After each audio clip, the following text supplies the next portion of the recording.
चलिए गाइस, तो अब हमने पहले फंक्शंस के टाइप देखे, अब हम बताते हैं। मैं दूसरी चीज़ आपको ये बताता हूँ कि फंक्शन को हम रीयूजेबल पार्ट ऑफ कोड क्यों कहते हैं। फॉर एग्जांपल हम यहाँ पे लिखते हैं कंसोल डॉट राइट लाइन लिख देते हैं।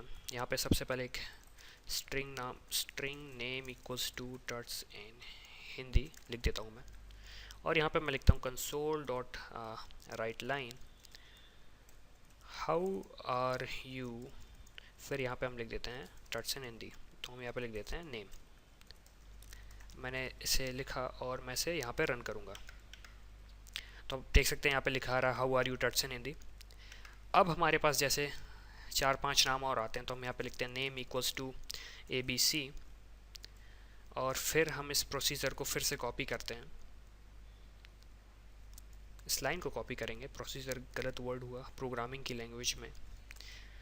अब मैं यहाँ पे इस पूरे कोड को फिर से कॉपी करता हूँ और यहाँ पे मैं लिख देता हूँ XYZ। तो अब देखेंगे यहाँ पे क्या हुआ। हमारे 3 नाम लिखे, सॉरी 3 बार लिखा हाउ आर यू टर्ट्स in Hindi, how are you ABC and how are you XYZ। आप देख सकते हैं हम ये जो हमारा कोड है हम इसे बार बार यूज़ कर रहे हैं, हम इसे बार बार कॉपी पेस्ट कर रहे हैं। अब इमेजिन करिए आपको अगर 100 या फिर 150 या फिर 200 तरीके से ऐसे करना पड़े तो आप कैसे करेंगे, तो आपके लिए बहुत सारी प्रॉब्लम आ जाएगी। तो अब हम इसे यूज़ करते हैं फंक्शन के यूज़ से। तो हम यहाँ पे लिखते हैं स्टैटिक, फिर यहाँ पे हम कोई भी रिटर्न नहीं करने वाले, इसलिए हम यहाँ पे लिखेंगे रिटर्न 0, सॉरी वॉइड लिखने वाले। फिर हम यहाँ पे लिखते हैं से आस्क हाउ आर यू, और यहाँ पे हम एक पैरामीटर पास करेंगे नेम नाम का, जो मैं आपको बताता हूँ क्यों। अब मैं यहाँ पे लिखूँगा console dot write line how are you, और यहाँ पे हमने लिख दिया नेम। आप इससे कंफ्यूज ना हो तो मैं इसे नेम लिख देता हूँ फंक्शन, मैं कोई पैरामीटर नेम, मैं यहाँ पे पैरामीटर नेम लिख देता हूँ ताकि आपको कंफ्यूजन ना हो। हमने यहाँ पे लिख दिया पैरामीटर नेम। अब हम यहाँ पे ये कर सकते हैं, जैसे ही हमने यहाँ पे लिखा तो हम इन सारी लाइंस को यहाँ पे कमेंट कर देते हैं। अब मैं यहाँ पे आता हूँ, अब मैं यहाँ पे लिखता हूँ आस्क, फंक्शन का नाम लिखते हैं आस्क हाउ आर यू। यहाँ पे मैं लिखता हूँ टर्ट्स इन हिंदी। मैंने यहाँ पे एक बार लिखा सिर्फ टर्ट्स इन हिंदी, फिर मैं यहाँ पे फिर से लिखता हूँ ask how are you ABC, फिर मैं यहाँ पे लिखता हूँ आस्क हाउ आर यू, यहाँ पे हम लिखते हैं XYZ। अब मैं इसे सेव करता हूँ और मैं इसे वापस रन करता हूँ। तो आप देख सकते हैं डिफरेंस कोई भी नहीं है, डिफरेंस आउटपुट में नहीं है, डिफरेंस हमारे कोडिंग में है। डिफरेंस इसलिए है कि मैं आपको बताऊँ, एक सेकेंड। आप देखिए हमने यहाँ पे ये यूज़ किया, हमने यहाँ पे यूज़ किया था फंक्शन यूज़ किया। तो आप देख सकते हैं हमने यहाँ पे लिखा आस्क हाउ आर यू, हमने यहाँ पे पैरामीटर नाम पास किया, हमने जैसे स्ट्रिंग वैल्यू पास करी तो हमने यहाँ पे पैरामीटर नेम किया और पैरामीटर नेम को ऐड कर दिया। तो आप देख सकते हैं यहाँ पे लिखा हाउ आर यू टर्ट्स इन हिंदी ABC और XYZ। तो आप देख सकते हैं हमने सिर्फ एक बार लिखा कंसोल डॉट राइट लाइन, लेकिन हमने इसे 3 बार अलग अलग तरीके से यूज़ कर दिया।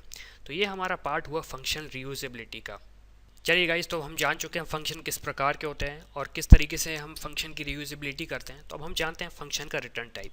तो फॉर एग्जांपल अब मैं यहाँ पे लिखता हूँ, जैसे हमें एक एडिशन का प्रोग्राम बनाना है तो हम यहाँ पे एक फंक्शन बना लेते हैं। सबसे पहले स्टैटिक इंटीजर, एक तरीके से हम इंटीजर वैल्यू रिटर्न करेंगे और उसको बताता हूँ कैसे। यहाँ पे मैं लिख देता हूँ sum integer A integer B। हम यहाँ पे 2 वैल्यूज़ पास करेंगे और उनका सम रिटर्न करेंगे। तो हम यहाँ पे लिख सकते हैं integer result equals to A plus B। जो भी वैल्यू यूज़र ने पास करी होगी A प्लस B, उसे हम सबसे पहले ऐड करेंगे, उसे इंटीजर रिजल्ट नाम के वेरिएबल में स्टोर करेंगे और फिर हम उस रिजल्ट नाम के वेरिएबल को रिटर्न करेंगे। रिटर्न का मतलब ये होता है कि जैसे ही ये कोड ख़त्म हुआ, इसने एक वैल्यू रिटर्न करी, अब उस वैल्यू को हमें यहाँ पे कैच करना पड़ेगा। तो फॉर एग्जांपल हम यहाँ पे लिख सकते हैं कंसोल, मैं यहाँ पे लिखता हूँ इंटीजर, एक तरीके से इंटीजर आउटपुट लिखते हैं हम, आउटपुट इक्वल्स टू सम। हमने यहाँ पे सम दिया 5 और हमने यहाँ पे पास किया 6।